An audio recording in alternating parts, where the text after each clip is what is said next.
கர்த்தருக்குள் பிரியமான தேவஜனமே, ஆண்டவராகிய இயேசு கிறிஸ்துவின் இன நாமத்தில் உங்களுக்கு வாழ்த்துக்களை நான் கொண்டு வருகிறேன். மறுபடியுமாக இந்த வாரத்தில் நாம் வேத ஆராய்ச்சிக்கு நாம் குடும்பமாக கூடி வந்திருக்கிற வழியில் கூட இன்றைய பகுதியை நாம் வாசித்து அதிலிருந்து ஆண்டவர் நமக்கு கற்றுக் கொடுக்கிற காரியங்களை நாம் அறிவோமாக வாருங்கள். நாம் கண்கள் மூடி நாம் சிந்திப்போம். நல்ல ஆண்டவரே, பிதாவே, இந்த வேளையில் கூட அப்பா, இந்த நாளிலும் நாங்கள் குடும்பமாக இணைந்து உம்முடைய வார்த்தையை நாங்கள் சிந்திக்கின்ற வேளையில் கர்த்தருடைய பரிசுத்த ஆவியானவர், சத்திய ஆவியானவர் எங்களை சத்தியத்திலே நீர் எங்களை நடத்தி எங்களை போதித்து இந்த நாளுக்குரிய ஆண்டவரே சத்தியங்களை எங்களுக்கு வெளிப்படுத்தும்படியாக இயேசுவின் நாமத்தில் ஜெபிக்கிறோம் எங்கள் நல்ல பிதாவே. ஆமென், ஆமென். மாணவர்களே, இந்த நாளில் கூட நாம் தொடர்ந்து மார்க்கு 4ஆம் அதிகாரம் வசனங்கள் 1-34 முடிய நாம் ஒரு விசேஷமான காரியத்தை குறித்து நாம் சிந்திக்க இருக்கிறோம். We are going to study from Mark chapter 4 verses 1-34. இந்த பகுதியில் அன்பானவர்களே, ஒரு ஊமை மாத்திரமல்ல, அதில் பல ஊமைகளை இங்கே மார்க்கு நமக்கு இங்கே கொடுத்திருக்கிறது என பார்க்கிறோம். Mark given us a few parables in these passages. இன்றைக்கு அந்த முதல் பகுதி மாத்திரம் நாம் இன்றைக்கு தியானிக்க போகிறோம். மார்க் 1ஆம் அதிகாரம் 4ஆம் அதிகாரம் 1-9 வரை நான் வாசித்து பிறகு அந்த அதிகாரம் முழுவதுமாக இருக்கிற சம்பந்தப்பட்ட அந்த ஊமையின் சம்பந்தப்பட்ட காரியங்களை நாம் கற்றுக்கொள்வோமாக. 1-9 வரை. அவர் மறுபடியும் கடலோரத்திலே போதனம் பண்ண தொடங்கினார். திரளான ஜனங்கள் அவரிடத்தில் கூடி வந்தபடியால் அவர் கடலிலே நின்ற ஒரு படவில் ஏறி உட்கார்ந்தார். ஜனங்கள் எல்லாரும் கடற்கரையிலே நின்றார்கள். அவர் அநேக விசேஷங்களை ஊமைகளாக அவர்களுக்கு போதித்தார். போதிக்கிற பொழுது அவர்களுக்கு சொன்னது, கேளுங்கள், விதைக்கிறவன் ஒருவன் விதைக்க புறப்பட்டான். அவன் விதைக்கையில் சில விதை வழி அருகே விழுந்தது. ஆகாயத்து பறவைகள் வந்து அதை பட்சித்து போட்டது. சில விதை அதிக மண்ணில்லாத கற்பாறை நிலத்திலே விழுந்தது. அதற்கு ஆழமான மண்ணில்லாததால் சீக்கிரத்தில் முளைத்தது. வெயில் ஏறின போதோ தீந்து போய் வேறில்லாமையால் உலர்ந்து போயிற்று. சில விதை முள்ளுள்ள இடங்களில் விழுந்தது. முள் வளர்ந்து அது பலன் கொடாதபடி அதை நெருக்கி போட்டது.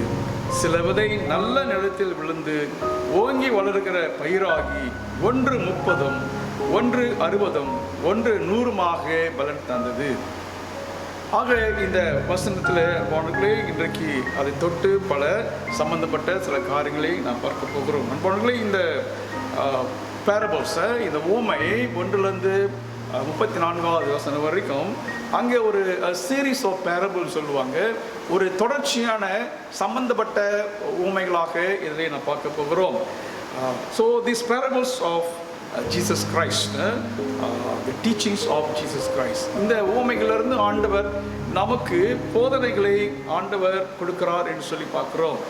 So these parables of growth we call it. இங்க இந்த ஊமையில் ஒரு விதை, அது வளர்கிற ஒரு காரியத்தை குறித்து ஆண்டவர் அங்கே கூடி வந்த ஜனங்களுக்கு அவர் இங்கே கற்றுக் கொடுக்கறதை பார்க்கிறோம். இதில் 3 காரியங்கள் இருக்கிறது. முதலாவதாக த சோவர், விதை விதைக்கிறவன்.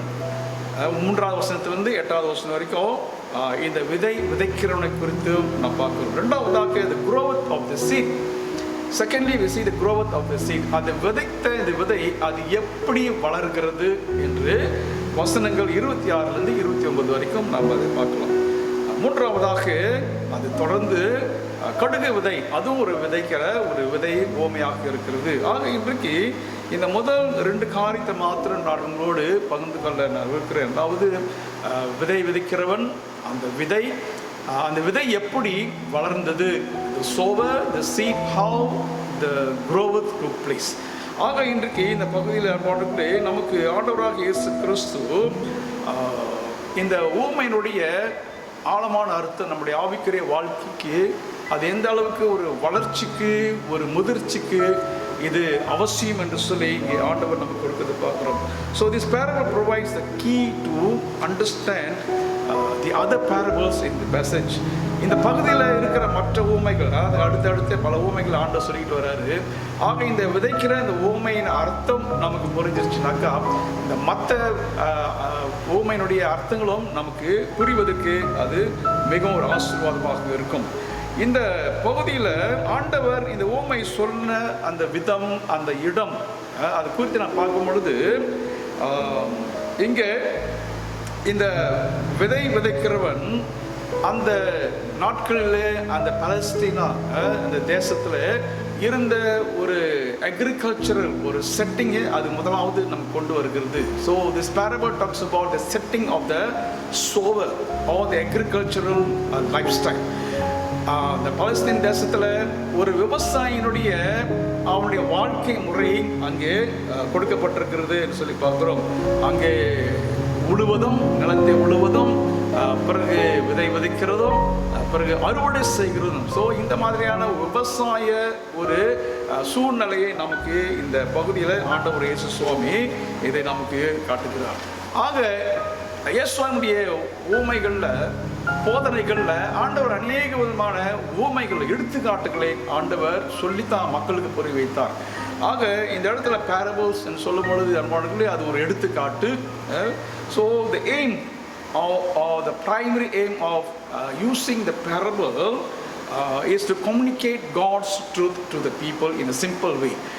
ஆண்டவராகிய பரலோகத்தினுடைய அந்த சத்தியங்களை இயேசு சுவாமி ஒரு மக்கள் புரிந்து கொள்கிற விதத்தில் அதை அவர்களுக்கு ஒரு கதை மூலமாக, ஒரு உதாரணத்தின் மூலமாக அவருடைய ஊழியத்தில், அவருடைய போதனைகள் நிறைய ஆண்டவர் சொல்லியிருக்கிறது நம்ம சுவிசேஷங்களை நம்ம வாசிக்கிறோம்.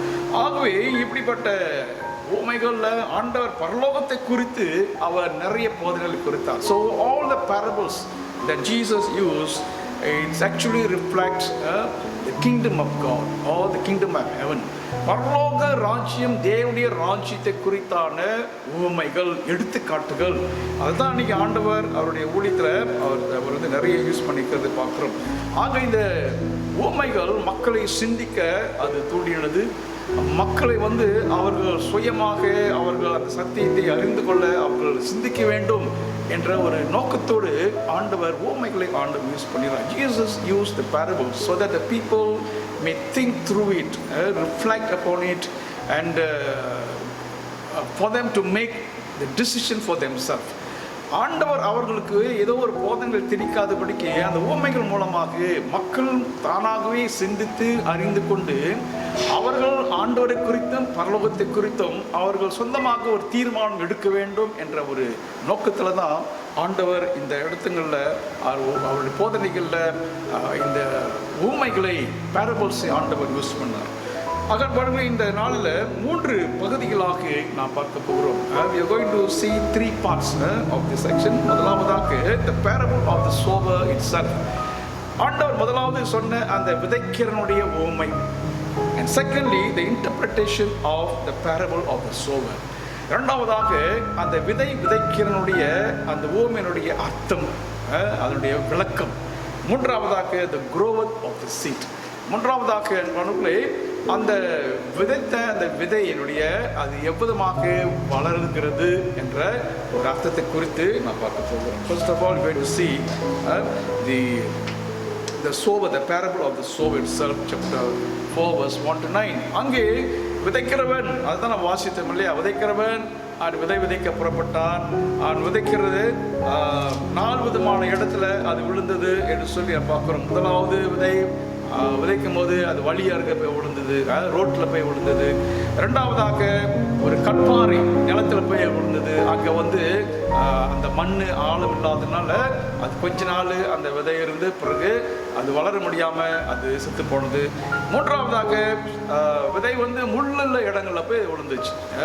அந்த முட்கள் நிறைந்த ஒரு நிலத்தில் அது விழுந்தது. அது வளரும் போது அது அதிகமாக அதுக்கு மேலே வளர முடியாமல் முட்டெல்லாம் அது அப்படியே நெருக்கி போட்டது. 4வது தான் நல்ல நிலத்தில் போய் விழுந்துச்சு. ஆக அந்த நல்ல நிலத்தில் விழுந்த அந்த விதை 30, 60, 100மாக அது பலன் கொடுத்தது என்று சொல்லி ஆண்டவர் அந்த ஓமையை அங்கே சொல்லி முடிச்சிட்டார். இதை எங்கே சொன்னார்னா கடற்கரை ஓரத்தில் இயேசு சொன்னார். 4ஆம் அதிகாரம் 1வது வசனத்தில் அவர் மறுபடியும் கடலோரத்திலே போதகம் பண்ண தொடங்கினார். கடற்கரை ஓரத்தில் திரளான ஜனங்கள் மத்தியில் அங்கே சீஷர்களும் இருந்தாங்க, மற்ற சீஷர்கள் இருந்தாங்க. சுவாமி போதல் கேட்க வந்து திரளான கூட்டத்தால் இருந்தாங்க. ஸோ இந்த கூட்டத்தில் மத்தியில் தான் இந்த கதையை ஆண்டவர் சொன்னார் விதை. ஆக அந்த செட்டிங், அந்த அமைப்பு நீ பார்க்கும்போது கடற்கரை ஓரத்தில் ஆண்டவர் அவர் படகுல நின்றபடி அவர்களுக்கு போதகம் பண்ணினார்னு சொல்லி அந்த வசனத்தில் இருக்கு. அவர் கடலில் நின்ற ஒரு படகுல ஏறி உட்கார்ந்தார், ஜனங்கள் எல்லாரும் கடற்கரையிலே நின்றார். பாருங்க, சுவாமி கடல்ல படகுல இருக்கிறாரு, மக்கள் கடற்கரை ஓரத்தில் இருக்கிறாங்க. அதுக்கு பின்னால பார்க்கும்போது அந்த நாட்டில் பலஸ்தீனா தேசத்துல இருதான அந்த மலைகள், அந்த மேடான பகுதி. ஆக இப்படிப்பட்ட அந்த மேடான பகுதியில் தான் விவசாயிகள் இந்த விதைகளை விதைத்து விவசாயம் செய்வார்கள். ஆக ஆண்டவர் இங்க நின்று ஜனங்களுக்கு போதகம் பண்ணுகிறாரு. இங்க பார்க்கும் பொழுது மேட்டு பகுதியில அங்கே பயிர் வகையில் நிலங்கள் இருந்தது, அதை விதைக்கிறவர்கள் இருந்தாங்க, உழுகிறவர்கள் இருந்தாங்க. ஸோ ஆண்டவர் அதை பார்த்து இந்த ஜனங்கள் பழகி போன ஒரு சூழ்நிலை வைத்து அவர்களுக்கு இந்த கதையை ஆண்டு சொல்லுகிறார். So this is the setting in the context of this parable of the sowing. ஆக இந்த கதைக்கு பிறகு அவர்களுக்கு ஒன்றும் புரியல, சேஷமா சீஷர்களுக்கும் ஒன்றும் புரியல. ஆக the second part, the interpretation, இதனுடைய அர்த்தம் என்னன்னு சொல்லி சீஷர்கள் தனித்து வந்து கேட்குறாங்க. 10வது வசனத்திலேருந்து நம்ம பார்க்கும் பொழுது verse 10 onwards you see the interpretation of the parable of the sower. 10வது வசனம், அவர் தனித்து இருந்தபோது 12 கூட அவர் சூழ்ந்திருந்தவர்கள் இந்த ஓமை குறித்து அவரிடத்தை கேட்டார். ஸோ இங்கே திரளான ஜனங்கள் சீஷர்கள் அங்கே கேட்டுக்கொண்டிருந்த கடற்கரையில். இப்போ வீட்டில் தனியாக இருக்கும் பொழுது ப்ரைவேட் ஒரு ஒரு ஒரு லெசன், ப்ரைவேட் பைபிள் ஸ்டடின்னு கூட நம்ம சொல்லலாம். ஆண்டவர் இந்த கதை சொன்னீங்க, அதனுடைய அர்த்தம் எங்களுக்கு புரியலன்னு சொல்லி சீஷர்கள் வந்தாங்க, அந்த சீஷர்களோடு கூட மற்றவர்கள் வந்தாங்கன்னு சொல்லி இங்கே பார்க்குறோம். So together with disciples, the 12 and the other disciples came to Jesus when he was alone. ஆக நீங்கள் மத்தேயு 13ஆம் அதிகாரத்தில் 10ஆம் வசனத்திலிருந்து 15, பிறகு லூக்கா 8ஆம் அதிகாரத்தில் இந்த பகுதியில் நம்ம கொஞ்சம் வித்தியாசமான விதத்தில் நான் பார்க்கலாம். ஆக இதில் சில முக்கியமான சில வார்த்தைகள் இருக்குது, அதை நான் சொல்லிவிட்டு இந்த பகுதியினுடைய அர்த்தம் என்ன, இன்றைக்கு நாம் என்ன கற்றுக்கொள்ள போகிறோம் என்ற காரியத்தை நான் சொல்லுகிறேன். சரிங்களா? ஆக இந்த இன்டர்பிரிட்டேஷன் ஆண்டவர் விளக்கி சொல்லுகிறார். முதலாவதாக அந்த 10வது வசனத்தில் பார்க்கும் பொழுது அவர் தனித்து இருந்த போது, when he was alone. Okay, so private study, அவர் தனியாக இருக்கிறாரு. சுவாமி கூட தனியாக வந்து அங்கே சிஷ்யர்கள் அவருடைய வசனத்தை குறித்து அவர்கள் இன்னும் ஆழமாக அவர்கள் அறிந்து கொள்ள வேண்டும் என்று சொல்லி இங்கே ஆண்டவரோடு கூட உட்கார்ந்து கேட்கறதை பார்க்குறோம். சர்மானுக்குள்ள இன்றைக்கி நம்ம நிறைய ஜெனரலாக ஆண்டோடைய வார்த்தை கேட்குறோம். அநேக சமயத்தில் அந்த வார்த்தைகள் நமக்கு புரியாது. பிரசங்கங்கள் கேட்குறோம். சமயத்தில் பிரசங்கம் வந்து ஒரு குறிப்பிட்ட நேரத்தில் தான் இருக்கும், ஒன் வே கம்யூனிகேஷனில் தான் இருக்கும். பாஸ்டர் மாத்திரம் ப்ரீச் பண்ணுவார். ஆக கேட்குற மக்களுக்கு ஒரு வேளை அதனுடைய அர்த்தம் புரியாமல் இருக்கும், சிலருக்கு புரியும். இன்னும் அது குறித்து ஆழமாக நம்ம அறிந்து கொள்ள வேண்டுமென்றால் இப்படிப்பட்ட இந்த நாளில் நம்ம வந்து பைபிள் ஸ்டடி, வேத ஆராய்ச்சி வைக்கிறோம் இல்லையா?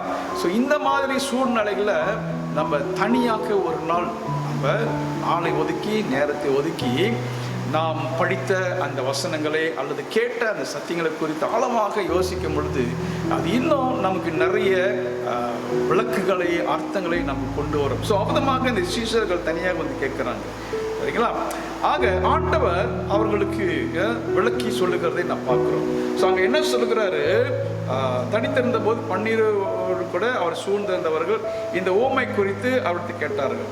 அதற்கு அவர் தேவனுடைய ராஜ்யத்தின் ரகசியத்தை அறியும்படி. இங்கே ஆண்டவர் முதலாவது சொல்கிறாரு, அந்த ஓமையில் என்ன இருக்கிறது, தேவனுடைய ரகசியம். இந்த parable itself consists the mystery of the kingdom. பரலோகத்தை குறித்தான ஒரு ரகசியம். அந்த ரகசியம் என்னது? பரலோக ராஜ்யம். ஆக ஆண்டவர் அவருடைய ஆரம்பம் முதல் அவருடைய முடிவு வரையிலும் அவருடைய எல்லா உபதேசத்திலும் அவருடைய பிரசங்கத்திலும் பரலோக ராஜ்யத்தை குறித்து தான் ஆண்டவர் பேசிக்கொண்டே வந்தார். ஆண்டவர் அவருடைய ஆளுகை. So the kingdom of God means the rule of God or the reign of God. ஆண்டவர் நம்மை ஆளுகை செய்வது. இதுவரைக்கும் மற்ற காரியங்கள் நம்முடைய வாழ்க்கையில் ப்ரையாரிட்டி முதன்மையாக இருந்தது.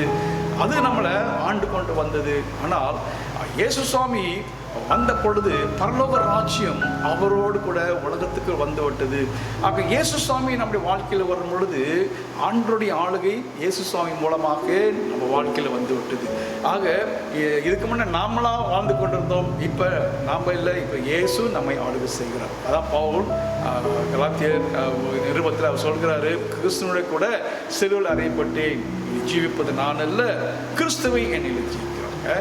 No longer I live, but Christ lives in me, says Paul in Galatians. ஆக விதமாக ஆண்டவருடைய ஆளுகை இயேசு கிறிஸ்துவுக்குள் உலகத்துக்கு வந்துவிட்டது.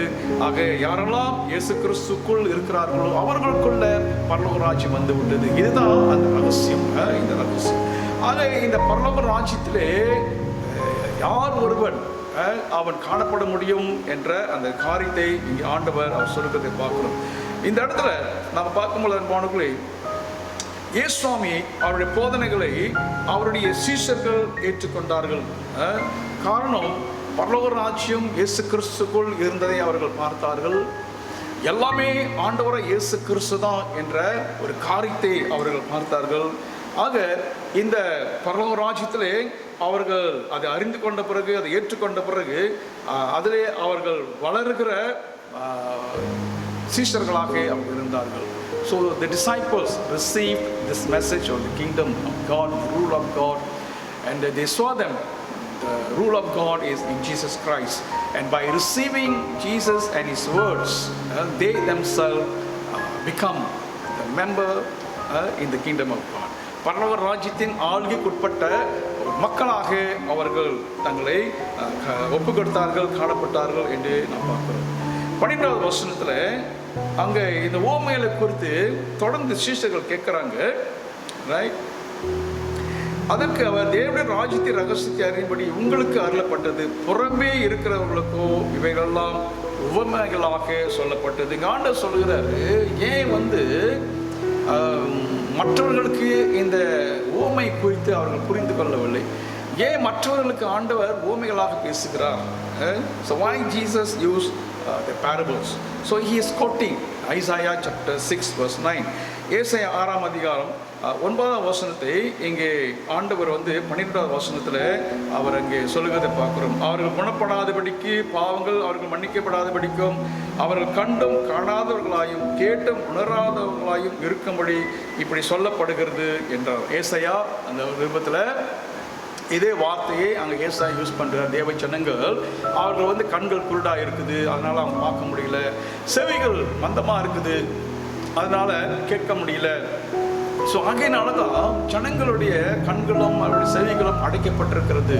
அவர்கள் பரலோக ராஜ்யத்தை குறித்து அறிந்து கொள்ள முடியாதபடிக்கு, அதோட ரகசியத்தை புரிந்து கொள்ளாதபடிக்கு அவர்கள் விதமாக இருக்கிறார்கள். ஸோ இங்கே ஜனங்களுக்கு ஒரு பெரிய ஒரு விடுதலை தேவையாக இருக்கிறது. அவர்கள் காணும்படியாக, அவர்கள் வசனத்தை கேட்கும்படியாக ஆண்டவர் இங்கே விடுதலைக்குரிய மக்களை குறித்து அவர் பேசுகிறார். People need to be delivered so that they can hear clearly the word of God and they can see God and Jesus Christ, the Messiah, who came down to save people, to set people free. ஜனங்கள் மீட்க வந்த மேசியாவை காணும்படியாக இன்னைக்கு ஜனங்களுடைய கண்கள் திறக்கப்பட வேண்டும் என்று சொல்லி ஆண்டவர் சொல்கிறார். ஆண்டவர் சொல்கிறார், அவர்கள் ஏசாயா சொன்னபடிதான் இன்றைக்கும் ஜனங்கள் அவதமாக இருக்கிறார்கள் என்று சொல்லி ஆண்டவர் சொல்லுகிறார். So Jesus believed that his listeners actually fulfilled whatever Isaiah said about the people. They can hear but they can't understand. இன்னைக்கும் வார்த்தை கேட்கிற மக்கள் அறிந்து கொள்ள முடியாதபடிக்கு, புரிந்து கொள்ள முடியாது இருக்கிறது காரணம் அவருடைய கண்களும் செவிகளும் அவதானமாக மறைக்கப்பட்டிருக்கிறது. இதுக்கு முன்னால் பார்க்கும்போது அன்பானவர்களே, இயேசு சுவாமிக்கு இருந்த ஒரு எதிர்ப்புகளை குறித்து நாம் பார்க்கலாம். So in chapter 2, chapter 3 can see how Jesus received the oppositions, the opponents of Jesus. இயேசு சுவாமிக்கும் அவருடைய போதனைகளுக்கும் எதிர்ப்பாக வந்த அநேக சூழ்நிலைகளை அங்கே நம்ம பார்க்கலாம். ஆக இந்த இடத்துல கூட ஆண்டவருடைய வார்த்தையை யாரெல்லாம் கேட்க முடியலையோ அதுவும் ஒரு எதிர்ப்பாகத்தான் இருக்கிறது. Not only people oppose Jesus physically in actions, but people who could not understand Jesus and could not receive his messages, also something like opposition. ஆக இன்றைக்கும் ஆண்டருடைய வார்த்தை நாம் கேட்க முடியாது இருக்கும் பொழுது, அல்லது அதுக்கு கீழ்ப்படியாமல் இருக்கும் பொழுது அன்போடு அதுவும் ஆண்டவர் இயேசு கிறிஸ்துவுக்கு நாம் எதிர்த்து நிற்கிற மக்களாகவும் இருக்கிறோம் என்று சொல்லி நாம் முதலாவது அறிந்து கொள்ள வேண்டும். ஆக இது கொஞ்சம் ஆழமாக நம்ம குறித்து சிந்திக்க வேண்டும். Whenever I go against the word of God, whenever I reject the word of God, whenever I come against the message of God, I am also become opponent of Jesus Christ. நானும் ஆண்டவர் இயேசு கிறிஸ்துவுக்கு ஒரு எதிர்ப்பாளனாக நான் இன்றைக்கு இருக்கிறேன் என்று சொல்லி பார்க்குறோம். ஆக ஆண்டவர் சீஷர்களை அவர் பிளஸ் பண்ணுகிறார். உங்களுக்கு அது அருளப்பட்டிருக்கிறது. காரணம், அவர்கள் வந்து அந்த வாஞ்சியோடு அதோட அர்த்தத்தை புரிந்து கொள்ள வேண்டும் என்று சொல்லி கேட்குறாங்க. ஆக ஆண்டவர் அவர்களை ஆசீர்வதிக்கிறார். ஸோ அவருடைய தாகத்தை, அவருடைய வாஞ்சியை இங்கே ஆண்டவர் பார்க்குறார் என்று சொல்லி பார்க்குறோம். So Jesus looked at the desire to get to know the real meaning of his word and the message. இன்னைக்கு ஆண்டவர் அப்படிப்பட்ட ஆர்வம் நமக்கு இருக்கும் பொழுது, அப்படிப்பட்ட வாஞ்சை இருக்கும் பொழுது, கர்த்தர் அவருடைய வார்த்தை குறித்து அதிகமாக ஆழமான காரியங்களை இன்னைக்கு நாம் கற்றுக்கொள்ளும்படியாக ஆண்டவர் நமக்கு கிருபை செய்கிறவராக இருக்கிறார் என்று சொல்லி பார்க்கிறோம். ஆக 14 20 வசனம் வரைக்கும் அடுத்த பகுதியை நான் பார்க்கும்பொழுது அன்பானவர்களே, அங்கே இந்த ஓமையை குறித்தான ஒவ்வொன்றையும் ஆண்டவர் இங்கே விளக்கி சொல்கிறதை பார்க்கிறோம். As soon as they hear, இப்படி தான் அங்கே ஆண்டவர் ஓமையில் அங்கே முதலாவது சொல்லி ஆரம்பிக்கிறார். அவர்கள் வசனத்தை கொண்டிருக்கும் பொழுது என்ன நடந்தது அதுதான் ஆண்டவர் இங்கே விளக்கி சொல்கிறார். 15வது வசனத்திலிருந்து அங்கே 4 விதமான நிலங்களை குறித்து அங்கே பார்க்கிறோம். வசனத்தை கேட்டவர்கள், அதனுடைய மறுமொழி கொடுத்தவர்கள் 4 விதமான நிலத்துக்கு அவர்கள் ஒப்பா இருக்கிறார்கள் என்று சொல்லி இங்கே விளக்கி சொல்கிறது பார்க்கிறோம். Here comes interpretation of the parables of Jesus Christ.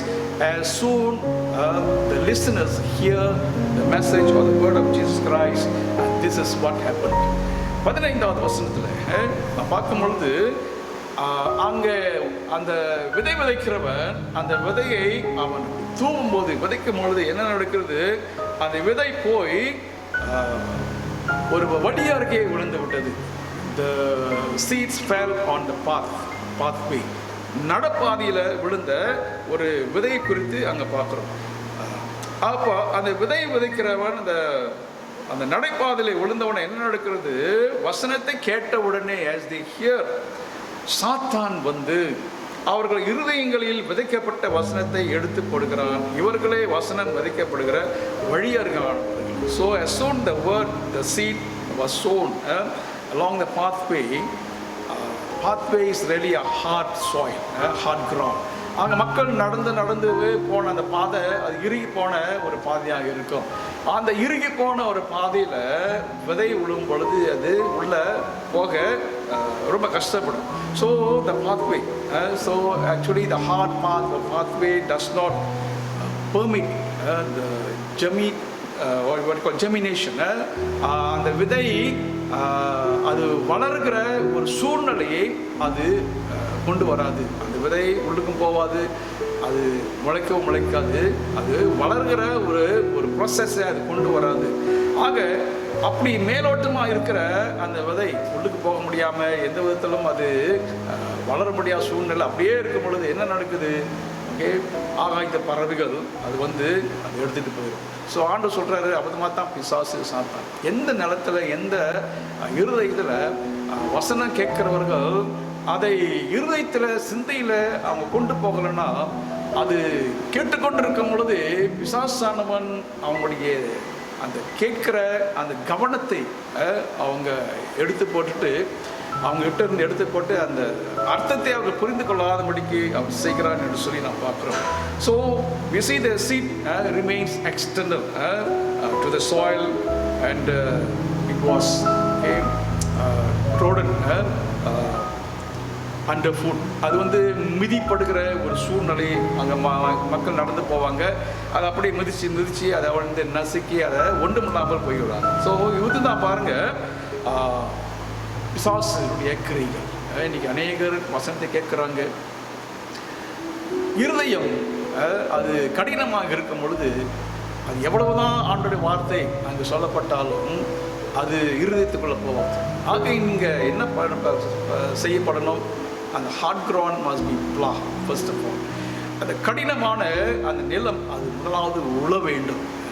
உளுந்த பிறகு அது சாஃப்டாக்கணும், அதுக்கப்புறம் தான் அந்த விதை போடணும். ஆக இன்றைக்கி அநேக மக்களுடைய நம்முடைய இருதயம் அபதமாக கடினமாக இருக்கும் பொழுது கர்த்தருடைய வார்த்தையை கிரியை செய்ய முடியாதபடிக்கு, நம்மளிடத்தில் எந்த விதமான ஒரு வளர்ச்சி இல்லாதபடிக்கு இருக்கிறதே, கனி கொடுக்காத ஒரு வாழ்க்கையாக இருக்கிறதை நான் பார்க்குறோம். ஸோ அடுத்த விதை உழுது 16 வசனத்தை சொல்கிறாரு. இந்த விதை எங்கே போய் விழுந்துச்சுன்னு ஆண்டவர் சொன்னார். அது ராக்கி கிரவுண்ட், ஒரு முள்ளுள்ள இடங்களில் போய் அது விழுந்தது. ஆக இந்த முள்ளுள்ள இடங்களில் விழுந்த விதை பாருங்க, அங்கே அது நிலம் நல்ல நிலம் தான், ஆனால் அது முட்கள் நிறைந்த ஒரு நிலமாக இருந்தது. So the ground actually was soft and good soil, but it was full of thorns, rocky. கட்பாறை நிறைந்த முள்ளும் கல்லும் இருந்தது. அதில் அதிகமாக கற்கள் இருந்தது. ஸோ அந்த கற்களில் கொஞ்சம் கொஞ்சம் மண் ஒட்டிக்கிட்டு இருந்தது. ஸோ அந்த மண் பாருங்கள், அது ரொம்ப சூப்பர்ஃபிஷியல், பார்க்குறதுக்கு நல்ல மாதிரி இருக்கும், மண் மாதிரி இருக்கும், ஆனால் அது உள்ள கல்.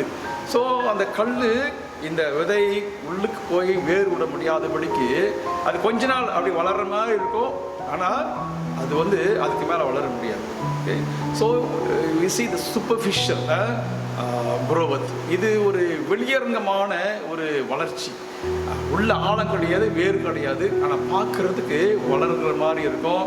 ஆழம் இல்லாமல் வேறு இல்லாத ஒரு விதை ஒரு குரோபத்தாக அங்கே இருக்கிறது பார்க்குறோம். அநேகத்தில் நம்ம வசனத்தை கேட்கும் பொழுது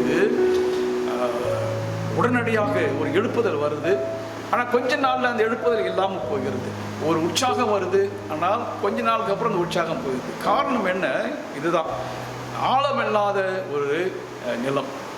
கர்த்தருடைய வார்த்தைக்கு தன்னுடைய இருதயத்தை ஒப்பு கொடுக்காத ஒரு நிலம். ஏதோ ஒரு உற்சாகத்தில் ஆண்டோட வார்த்தையை கேட்பது, அதுக்கு பிறகு அதை மறந்து விடுவது. ஸோ இதெல்லாம் இந்த ஒரு ஒரு கொஞ்சம் மண் இருக்கிற அந்த ஒரு கிரவுண்டை போல், ஒரு நிலத்தை போல் அங்கே இருக்கிறத பார்க்குறோம். So we see the external and superficial growth, spiritual growth whenever we hear the word of God, right?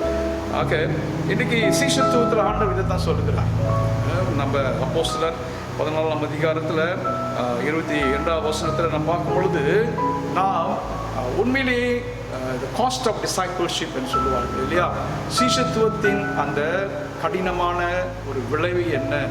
ஆக அந்த சீஷத்துவத்தில் என்ன இருக்கிறது, அது கடினமாக இருக்கிறது, அதுக்கென்று ஆயத்தப்பட வேண்டும். நம்ம வெளியரங்கமாக மேலோட்டமாக நம்ம சீஷத்துவத்தில் வளர முடியாது. கர்த்தருடைய வார்த்தையில் நம்ம முழுமையாக ஆழமாக வளரும்போது மாத்திரமே நம் சீஷத்துவத்தில் மெய்யாக நாம் தொடர்ந்து நிற்க முடியும். We can last in discipleship as followers of Christ, okay, when we really rooted in the word of God. But when we committed superficially, that superficial discipleship will not last. இதுதான் அந்த superficial ground, கொஞ்சம் நிலத்தில் விழுந்த நிலைக்கு விதைக்கு ஒப்பாக இருக்கிற மக்கள். மூன்றாவதாக ஆண்டவர் 18ஆம் வசனத்தில் in verse 18, the seeds fell on the among the thorns. முள்ளுள்ள முட்செடிகள் நடுவில் விழுந்த ஒரு விதையை குறித்து ஆண்டவர் இங்கே சொல்லுகிறத பார்க்குறோம். அந்த வசனத்தை கேட்டும் உலக கவலைகளும் ஐஸ்வர்யத்தின் மயக்கமும் மற்றவைகளை பற்றி உண்டாகிற இச்சைகளும் உட்பிரவேசித்து வசனத்தை நெருக்கி போட அதனால் பலனற்று போகிறார்கள் என்று சொல்லி பார்க்குறோம். So Jesus talks about the worries of life, all the worries of life, or the concerns of this life. இந்த உலகத்தை குறித்தான கவலைகள், பாரங்கள், கவனங்கள். ஸோ இதெல்லாம் பாருங்கள், வசனத்தை நம்ம கேட்குறோம், ஆனால் அதுக்கு மேலே இதெல்லாம் நம்மளை வாழ்க்கை குறித்தான தேவைகள், அவசியங்கள், அதனுடைய ப்ரையாரிட்டிஸ் இதெல்லாம் முதலாவது நிற்கும் பொழுது இந்த கேட்ட வசனங்கள் வளர முடியாது. ஸோ இதெல்லாம் அப்படியே அமுக்கி நம்ம வசனத்தில் வளர முடியாதபடி இருக்கிற ஒரு சூழ்நிலையை பார்க்குறோம். ஆனால் இந்த நிலம் நல்ல soil, it's a good soil but full of thorns, full of thorns. ஆக விழுந்த நில விதை அது வளர முடியாதபடிக்கு அப்படியே அமர்ந்து போகிறதை பார்க்கிறோம். ஆகவே அன்பானவர்களே, இந்த நிலத்தை குறித்து நம்ம என்ன பார்க்குறோம்? முதலாவது, இந்த நிலம் அது ஒரு சுத்தமில்லாத ஒரு நிலம். நிலம் இருக்கிறது, ஆனால் அதில் முட்கள் இருக்கிறது. இன்றைக்கி நம்முடைய இருதயத்தில் இருக்கிறதான அந்த முட்களை போன்ற அசுத்தமான எல்லா காரியங்களும் முதலாவது பிடுங்கப்பட வேண்டும். So everything must be uprooted. Whatever impure things, uncleanness must be uprooted. எல்லாத்தையும் நம்ம பிடுங்கி போட்டு அந்த நிலத்தை நம்ம முதலாவது சுத்தம் பண்ணி நம்ம வைத்திருக்கும் பொழுது வசனம் வரும்பொழுது அது நம்முடைய வாழ்க்கையிலே கிரியை செய்யும். ஆக இன்றைக்கு வசனம் ஒரு பக்கம் கேட்டுக்கொண்டே இருக்கிறோம், ஆனால் இப்படிப்பட்ட முட்கள் நிறைந்த காரியங்கள், அவசியமில்லாத காரியங்கள், ஒரு பாவம் நிறைந்த காரியங்கள், அசுத்தமான காரியங்கள் நம்ம இருதயத்தில் நிறைந்து இருக்கும் பொழுது நம் கேட்ட வசனங்கள் அது பலன் கொடுக்கப்படியாதபடிக்கு அதுவே நம்ம வளர்ச்சிக்கு தடையாக இருக்கிறத பார்க்கிறோம். ஸோ ஆண்டவர் 4வது நிலத்தை குறித்து ஆண்டவர் சொல்லுகிறார் 20வது வசனத்தில், வசனத்தை கேட்டு ஏற்றுக்கொண்டு ஒன்று 30, ஒன்று 60, ஒன்று 100 பலன் கொடுக்கிறார்கள். இவர்களே நல்ல நிலத்தில் விதைக்கப்பட்டவர்கள். Good soil. ஸோ இந்த குட் சாயில் பார்க்கும்போது சாயில் வாஸ் ரிசெப்டிவ். கிரவுண்ட் அது ஏற்றுக்கொள்கிற ஒரு நிலமாக இருந்தது. அது சுத்தமாக இருந்தது. அதில் கல் கிடையாது, அதில் முள் கிடையாது, அது கடினம் கிடையாது. அது நல்ல ஒரு பண்படுத்தப்பட்ட ஒரு நிலமாக இருந்தது. It's not like hard ground like verse 4. அதே சமயத்தில் பாருங்கள், அது ஒரு சூப்பர்ஃபிஷியல் இல்லை ஒரு கிரவுண்ட் கிடையாது. It's not a superficial ground. கொஞ்சம் மண் ஒட்டிக்கிட்டு இருக்கிற அந்த நிலம் கிடையாது. அது நல்ல ஒரு ஆழமான ஒரு மண்ணாக இருந்தது. முட்கள் இல்லாத சுத்தமான நிலமாக அது இருந்தது பார்க்கணும். ஆக இப்படிப்பட்ட நிலத்தில் அது விடும் பொழுது அது நல்ல ஒரு சாஃப்டான நிலம், ஒரு ஆழமான நிலம், அது சுத்தமான ஒரு நிலமாக இருந்தது. ஸோ அப்படிப்பட்ட நிலத்தில் வசனம் நல்ல பசுமையாக வளர்ந்து 30, 60, 100 கனி கொடுத்தது என்று சொல்லி பார்க்குறோம். இன்றைக்கி அப்படிப்பட்ட ஒரு கனியை இன்றைக்கி நம்முடைய வாழ்க்கையில் அவர் எதிர்பார்க்குறார். God expects this kind of fruitful life, spiritual life in us. ஆக இன்றைக்கி நம்முடைய இருதயம் என்ற நிலத்தை முதலாவது நம்ம பண்படுத்தணும். We must cultivate our ground first of all, heart. So நம்ம ரிசெப்டிவாக இருக்கிறோமா, நம்ம அதை சுத்தமாக படுத்தி வைத்திருக்கிறோமா, அதை நம்ம சாஃப்டாக்கி வச்சுருக்கிறோமா. ஸோ இதெல்லாம் இன்றைக்கி நம்ம ஹோம்ஒர்க் நிறைய செய்ய முடியாது. So we have to do a lot of homework to be a good ground for the word of God to take root and bear fruit. ஆக இந்த பகுதியை ஆண்டவர் சொல்லிட்டு, ஆண்டவராகிய இயேசு கிறிஸ்து இதில் நமக்கு கொடுக்கப்படுகிற வார்த்தையின்படி நாம் இதில் அறிகிற ஒரு காரியம் என்ன? So what lessons we can learn from this particular parable of the sower before we go into the second part. ஆக இன்றைக்கி பார்க்குறோம் அன்பானவர்களே, இன்றைக்கி அநேக விசுவாசிகள் கிறிஸ்துவனுடைய வாழ்க்கையில் ஆண்டவராகிய அவருடைய சத்தியம் உள்ளே போக முடியாதபடிக்கு, இருதயத்தில் அது பதிய முடியாதபடிக்கு இருக்கிற சூழ்நிலை இன்றைக்கி ஆண்டவர் முதலாவது நமக்கு சுட்டி காட்டுகிறது நாம் முதலாவது அறிந்து கொள்ள வேண்டும். So this is due to lack of interest. So the lack of interest comes from the failure to understand and how important is the Christian decision for the word of God. இன்றைக்கி ஆண்டோட வசனத்தை கேட்கும் பொழுது ஆண்டோடைய வார்த்தைக்கு நம்ம முக்கியத்துவம் கொடுக்கணும், அதை செவி கொடுக்கணும் என்ற அந்த முதலாவது அந்த தீர்மானம் இன்றைக்கி நம்முடைய வாழ்க்கையில் அது முதலாவது வர வேண்டும். வசனத்தை கேட்கறது மாத்திரமில்லை, கேட்குற வசனத்துக்கு நான் தீர்மானம் எடுக்கணும். So whenever we hear the word of God, we must come into making the decision in response to the word. வார்த்தைக்கு நாம் மறுமொழி கொடுத்து தீர்மானத்துக்குள் நாம் வர வேண்டும்.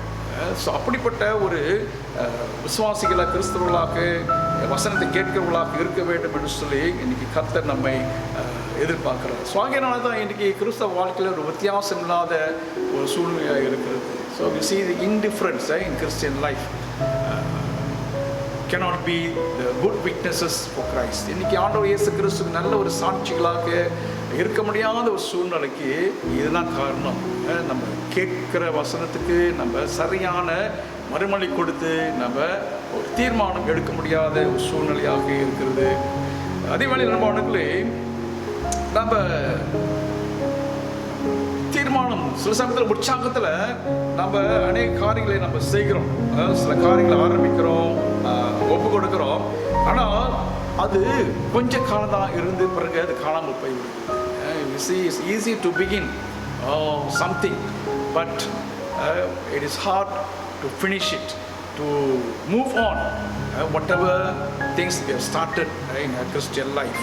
இன்றைக்கி கிறிஸ்தவ வாழ்க்கையில் எதை ஆரம்பிக்கிறோமோ அதை தொடர்ச்சியாக நம்ம கொண்டு போவது அது ஏதோ ஒரு இடத்துல தடைப்பட்ட ஒன்றாக இருக்கிறது. எப்படி இந்த கொஞ்சம் மண் ஒட்டி இருக்கிற அந்த நிலத்தில் அந்த விழுந்த விதை போல தான் கொஞ்ச காலம் காணப்படும், அப்புறம் அது இல்லாமல் போகும். ஸோ அப்படிப்பட்ட ஒரு வாழ்க்கை அது ஒரு மெச்சூரிட்டி, ஒரு வளர்ச்சி நோக்கி போகிற ஒரு வாழ்க்கையாக இருக்காது. ஆண்டவர் நமக்கு ஒரு மெச்சூர்ட் லைஃப், வளர்ச்சியுள்ள ஒரு விசுவாசியாக சீஷர்களாக இருக்க வேண்டும் என்று சொல்லி ஆண்டவர் எங்கே நமக்கு கற்றுக் கொடுக்கிறதை பார்க்குறோம். அல்லேலூயா. இன்னைக்கு அநேக காரியங்கள் நம்ம விசுவாச வாழ்க்கையில் கவனத்தை திசை திருப்பும் பொழுது எப்படி இந்த முட்களெல்லாம் அப்படி அழுத்தி வளர முடியாமல் இருக்கிறதோ, நம்முடைய கவனங்கள், நம்முடைய ப்ரையாரிட்டிஸ், நம்முடைய ஃபோக்கஸ் எல்லாம் ஆண்டவரையும் அவருடைய வார்த்தையும் விட்டு மற்ற காரியங்களை நிறைந்திருக்கும் பொழுது இப்படிப்பட்ட வளர்ச்சியும் அது தடையாக இருக்கும் என்று சொல்லி நான் பார்க்குறோம். So we must think about the things that being occupied in our life, in our mind, in our hearts. So தேவையில்லாத எல்லாம் இன்றைக்கி நம்ம அகற்ற வேண்டிய ஒரு மக்களாக இருக்கிறோம். இன்றைக்கி நல்ல நிலத்தை போல இன்றைக்கி ஜெபிக்கிற ஆண்டவரே, ஒரு நல்ல நிலத்தை போல இந்த வார்த்தைக்கு நான் அதை ஏற்றுக்கொள்கிற ஒரு நிலத்தை போல ஒரு நல்ல ஒரு சிந்தனையும் இருதயத்தையும் கர்த்தர் கொடுக்க வேண்டும் என்று சொல்லி நாம் ஜெபிக்க வேண்டும். So what we need to do, we need to do three things. We must hear the word of God properly. கர்த்தர் வார்த்தையை நாம் கவனமாக கேட்க வேண்டும். ஸோ ஹியரிங் அண்ட் லிசனிங், எதை நாம் கேட்குறோமோ அதை நாம் அட்டென்டிவாக அதுக்கு நாம் ஒப்பு கொடுத்து கவனமாக உண்மையிலே அந்த அர்த்தத்தை அறிந்து கொள்ளும்படியாக நாம் கேட்கும் பொழுது, மெய்யாகவே நாம் கேட்கும் பொழுது அது நமக்கு புரிந்துணர்வை கொண்டு வரும். When we hear with good understanding, with the help of the Holy Spirit, it will bring growth. So the word can really go inside our heart and take root and bring forth fruits. ஆக அற்புதமாக நாம் கேட்கிறவர்களாக இருக்க வேண்டும். அனைவரில் இரண்டாவதாக we also must receive the word of God. Mindset to receive it, decision to receive. இன்னைக்கு கர்த்தர் வார்த்தை வரும்பொழுது அது எனக்கு வருகிறது என்று சொல்லி நான் அதை எனக்கு என்று சொல்லி அதை நான் சொந்தமாக்கி அப்படிப்பட்ட நாம் ஏற்றுக்கொள்கிற ஒரு இருதயம் நமக்கு இருக்க வேண்டும். Not to resist the word of God for any reason. First of all, receive it and analyze our life, நம்முடைய வாழ்க்கை, நம்முடைய இருதயத்தை அதுக்கு ஒப்பிட்டு பார்க்கும்படியாக ஏற்றுக்கொள்கிறவர்களாக காணப்பட வேண்டும். Thirdly, we must put it into action. எதை நாம் கேட்கிறோமோ, எதை நாம் புரிந்து கொண்டோமோ, எதை நாம் இருதயத்தில் ஏற்றுக்கொண்டோமோ அதுக்கேற்ப நம்முடைய வாழ்க்கையிலே அதை செயல்படுத்துவதற்கு நாம் ஒப்பு கொடுத்தவர்களாக நாம் காணப்பட வேண்டும்.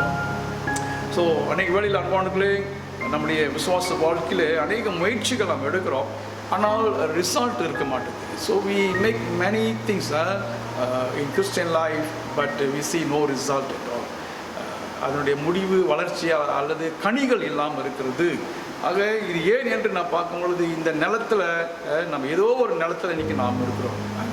Why? Because we may be one of these lands. Might be in the thorny place or the pathway or the rocky place. ஆக எங்கே நான் இருக்கிறேன்? ஸோ இதெல்லாம் நம்ம ஆராய்ந்து இந்த நல்ல நிலத்தை போல எப்படி நான் என்னை உருவாக்க வேண்டும், மாற்றிக்கொள்ள வேண்டும் என்று சொல்லி நம்ம பார்க்கிறவர்களாக இன்றைக்கி இருக்க வேண்டும். Yeah. So this parable says to us, first of all, we must be patient. இந்த பூமியில் நம்ம முதலாவது பொறுமை என்ற காரியத்தை நாம் முதலாவது கற்றுக்கொள்ள வேண்டும். சில சமயத்தில் நம்ம சீக்கிரமாக கனிகளை பலனை நம்ம எதிர்பார்க்கிறோம். Many times we want to see very fast growth, something happen immediately, things that we want to do we expect things to take place immediately, but the parable actually says that we must have the patience to wait. We must do our work first of all. முதலாவது நம்ம என்ன செய்ய வேண்டும்? நம்முடைய நிலத்தை, நம்முடைய இருதயம், நம்முடைய வாழ்க்கையின் நிலத்தை முதலாவது நம்ம அதை பண்படுத்தணும், அதை சுத்தப்படுத்தணும். It takes a lot of time and days, a lot of effort. அதுக்கு அதிகமாக நம்ம வேலை செய்யணும். அதுக்கு நிறைய நம்முடைய பலத்தை, நம்முடைய ஸ்ட்ரெங்த்தை யூஸ் பண்ணணும். ஸோ அவதமாக நம்ம காத்திருக்கும் பொழுது, காத்திருந்து ஆயத்தப்படும் பொழுது ஆண்டோடைய வார்த்தை நிச்சயமாக அது ஒரு நாளைக்கு அது கனி கொடுக்கும் என்று சொல்லி நாம் பார்க்கிறோம். So when we have the seed, the word of God in our heart, and we leave the rest of the thing to God, and certainly God will bring about fruits in due time. நியமிக்கப்பட்ட நேரத்தில் ஆண்டவருடைய நேரத்தில் நிச்சயமாய் கர்த்தர் ஒரு கனிகளை நாம் எதிர்பார்க்கிற காரியங்களை ஆண்டவர் நமக்கு கொண்டு வருவார் என்று சொல்லி பார்க்கிறோம். So the second part, இரண்டாவதாக we're going to see the growth, the seed, how the seed grows secretly. இன்னைக்கு அந்த நிலத்தில் விழுந்த விதைகள் அது எப்படி முளைக்குது, எப்படி வளருதுன்னு யாருமே பார்த்துக்கிட்டு இல்லை. அது வளருது. So the seed, it grows secretly. No one knows how the growth take place. அதுதான் இன்னைக்கு 26ஆம் வசனத்திலிருந்து 29ஆம் வசனம் வரைக்கும் ஆண்டவர் அதை குறித்து இன்னும் சில விரிவான காரியங்களை இங்கே ஆண்டவர் சொல்லிக் கொடுக்கிறதை நம்ம பார்க்குறோம். இந்த பகுதி இந்த மார்க்கு சுவிசேஷத்தில் மட்டும்தான் இருக்குது. இந்த ஊமைகள் நம்ம மத்தியில் படிக்கலாம், லூக்காவில் படிக்கலாம். ஆனால் இந்த பகுதி எப்படி அந்த விதை வளர்கிறது என்ற ஒரு ரகசியத்தை இந்த மார்க்கு மட்டும்தான் இந்த இடத்துல சொல்லுகிறதை நான் பார்க்குறோம்.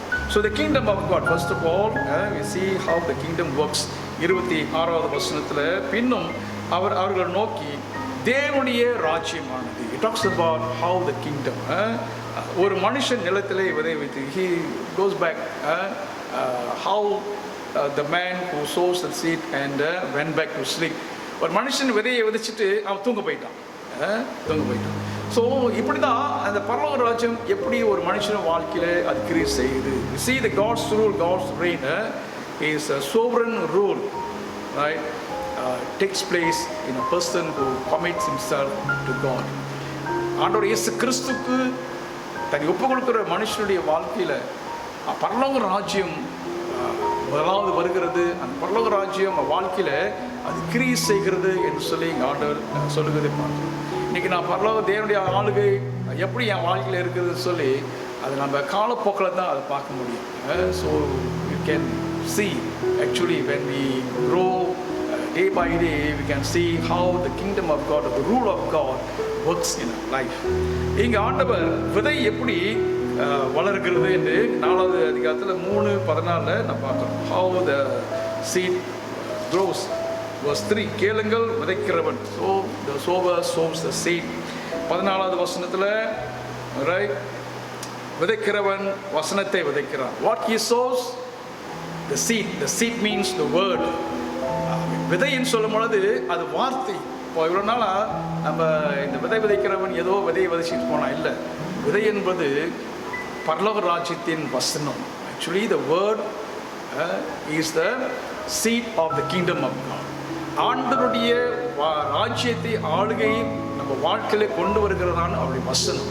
ஆக இன்றைக்கு கர்த்தருடைய ஆளுகைன்னு சொல்லும் பொழுது அது எப்படி ஆளுகை வரும்? ஆண்டவருடைய வசனம் தான். கர்த்தருடைய வசனம் நம்ம வாழ்க்கையில் இருக்கும் பொழுது அது பரலோக ராஜ்யம் நம்ம வாழ்க்கையிலே இருக்கிறதுன்னு அர்த்தம். அப்போ தான் பரலோக ராஜ்யம் வாழ்க்கையில் வேலை செய்ய முடியும். So when the word of God in us, that means the kingdom of God, the rule of God takes place in us. ஆக வசனம் இல்லாமல், அவருடைய வார்த்தை இல்லாமல் பரலோக ராஜ்யம் ஆளுகை நம்ம வாழ்க்கையில் வராது. ஆக எவ்வளவு முக்கியம் கர்த்தருடைய வார்த்தை. ஆக என்னை ஆண்டவர் ஆளுகை செய்யணும், பரலோக ராஜ்யத்துக்கு நான் சொந்தக்காரனாக இருக்கணும்னா அவருடைய வார்த்தை என்னில் இருக்க வேண்டும். ஸோ இங்கே வார்த்தை தான் அந்த விதை என்று நாம் பார்க்குறோம். So the seed actually the word of God. The ground, various ground பார்த்தோம். அந்த வித்தியாசமான நிலங்கள் 4 நிலம் இருக்குது. It talks about the various responses of the listeners. இந்த பரலோக ராஜ்யத்துக்கும் ஆண்டுடைய வார்த்தைக்கும் மறுவழி கொடுக்கிற 4 விதமான மக்கள், 4 விதமான விசுவாசிகள், 4 விதமான கேட்கிற மக்கள். இன்றைக்கி அந்த மக்கள் இன்றைக்கி நாம தான் இருக்கிறோம். எந்த அளவுக்கு நம்ம கேட்குறோமோ அந்த அளவுக்கு நாம் மறுமொழி கொடுக்கிறவர்களாக இருப்போம். ஸோ த மேன், அந்த விதைக்கிறவன் யார்? Who is that man who sows? He is none other than Jesus Christ. இயேசு சுவாமி. அவர் தான் அந்த பரலோக ராஜ்யத்தை குறித்தான சத்தியங்களை உலகத்துக்கு அவர் கொண்டு வந்தார். இன்றைக்கி நம்ம கையில் இருக்கிறது தேவனுடைய வார்த்தை, தேவனுடைய விதை. இது ஆண்டவராகிய இயேசு கிறிஸ்து அவருடைய வார்த்தை. அதுதான் இன்றைக்கு அந்த அந்த மனுஷனை விதைக்கிறவன் அந்த மனுஷனாக இருக்கிறான். ஆக இயேசு சுவாமி நமக்கு கொடுத்த அந்த வார்த்தையாக இருக்கிறது. ஆக 27ஆம் வசனத்தில் அந்த விதை விதைக்கிறவன் பாருங்க, எவ்விதமாக விதைச்சிட்டு அவன் தூங்க போயிட்டான். The sower sowed the seed and then went back to sleep. இரவிலே தூங்கி பகலிலே விழித்திருக்கிற அவனுக்கு தெரியாத விதமாய் விதை முளைத்து பயிராகிறதுக்கு ஒப்பாயிருக்கிறது. இந்த இடத்துல the man he sows and then sleep. It talks about the normal pattern of life. இன்றைக்கி நம்ம சாதாரணமாக வேலை செஞ்சுட்டு போய் தூங்குறோம் இல்லையா? அதே மாதிரி ஏதோ ஒரு பயிர் வகையை வச்சு நம்ம போயிடுறோம். ஆனால் அது வளர செய்கிறது. Who makes the seed grow? It is God himself. ஆண்டவர் தான் நம்ம வளர்ச்சியை கொண்டு வருகிறார். ஆண்டவர் தான் நம்ம வாழ்க்கையில் கனிகளை உண்டு பண்ண முடியாத ஒரு வளர்ச்சியை கொண்டு வருகிறார். நம்முடைய சொந்த முயற்சி கிடையாது.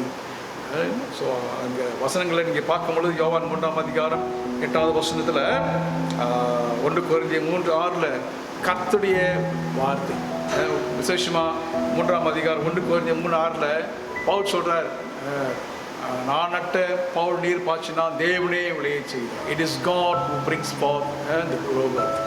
ஆக அந்த வளர்ச்சியை கொண்டு வருகிறது ஆண்டவர். அந்த வளர்ச்சி கொண்டு வருகிறது பரிசுத்த ஆவியானவர். ஆக நம்முடைய வேலை வசனத்துக்கு ஒப்புக்கொள்ளும் பொழுது, அதை ஏற்றுக்கொள்ளும் பொழுது, அதில் ஆவியானவர் அந்த வளர்ச்சியை நம்ம வாழ்க்கையிலே கொண்டு வருகிறதை நம்ம பார்க்கிறோம். அந்த வளர்ச்சியை பார்க்க முடியாது, ஆனால் அந்த வளர்ச்சி நடந்து கொண்டு தான் இருக்கிறது. ஸோ அடுத்த வார்த்தை ஆஃப் இட் செல்ஃப்.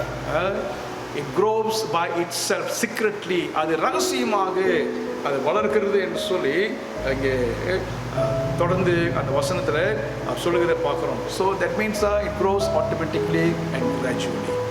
அது தானாக வளர்கிறது, அது படிப்படியாக வளர்கிறது. ஸோ ஸ்பிரிச்சுவல் லைஃப் அது பாருங்கள், அது வளரும், அதே சமயத்தில் அது தானாக கொஞ்சம் கொஞ்சமாக அது வளரும். நம்முடைய கிறிஸ்தவ வாழ்க்கையும் அப்படி தான். நம்ம படிப்படியாக வளர வேண்டிய ஒரு வளர்ச்சியாக அது இருக்கிறது. அது 1 பேதுரு 1ஆம் அதிகாரம் 23 25வது வசனத்தில் நான் வாசிக்கிறேன். இது கர்த்தருடைய வார்த்தை, விதையை குறித்து என்ன சொல்லப்பட்டிருக்கிறது? 1 கொரிந்தியர் 1 Peter chapter 1 23-25. அழிவுள்ள வித்தினாலே அல்ல, என்றென்றைக்கும் நிலை நிற்கிறதும் ஜீவனுள்ளதுமான தேவ வசனமாகிய அழிவில்லாத வித்தினாலே மறுபடியும் ஜனிப்பிக்கப்பட்டிருக்கிறீர்களே. மாம்சமெல்லாம் புல்லை போலவும் மனுஷனுடைய மகிமையெல்லாம் புல்லின் பூவை போலமாக இருக்கிறது. புல் உதிர்ந்தது, அதன் பூவும் உதிர்ந்தது. கர்த்தருடைய வசனமோ என்றைக்கும் நிலைத்திருக்கும். அல்லேலூயா. உங்களுக்கு சுசேஷமாய் அறிவிக்கப்பட்டு வருகிற வசனம் இதுவே. The word of God again. கர்த்தருடைய வசனம் அது வளர்ச்சியை அது கொண்டு வருகிறது. அது என்றென்றைக்கும் நிலைத்திருக்கிற ஒரு வளர்ச்சியாக இருக்கிறது. So this spiritual growth by the word of God, it remains forever. ஆக இன்னைக்கு கர்த்தருடைய வார்த்தை அதனுடைய வாழ்க்கையில் என்றென்றைக்கும் அழியாத ஒரு வளர்ச்சியை அது கொண்டு வரும் என்று சொல்லி பார்க்கணும். ஸோ இந்த அந்த ஓமையில் கடைசியாக அங்கே அறுவடை குறித்து அங்கே சொல்லப்பட்டிருக்கிறதுங்க சிக்கல். அதாவது விதை விதைக்கிறவன் அதை விதைத்து அதை வளர்ந்து கடைசியாக அந்த அறுவடை அவன் செய்கிறான் என்று பார்க்குறோம். 28வது வசனம் 29ஆம் வசனத்தில் 30ஆம் வசனம் வரைக்கும். எப்படி எனில் நிலமானது முளையையும் பின்பு கதிரில் நிறைந்த தானியத்தையும் பலனாக கொடுக்கும். பயிர் வளைந்து அறுப்பு காலம் வந்தவுடனே அறுக்கிறதுக்கு ஆட்களை அனுப்புகிறான். ஸோ ஒரு ஹார்வெஸ்ட் டே ஒன்று இருக்கிறது.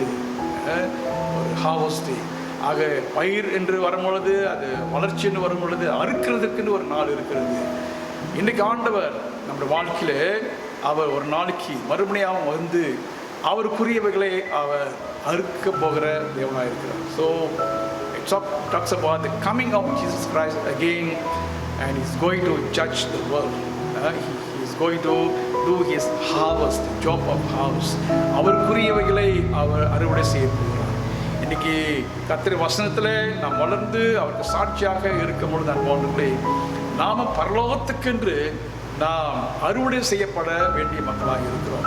We are going to get into kingdom of God, right? When we really take root in the word of God, the seed of God, and there will be a harvest going to take place when Jesus Christ comes in second coming. He is going to bring his sickle and is going to harvest everyone. Those who are ready with the fruits, he is going to harvest and take everyone into his kingdom.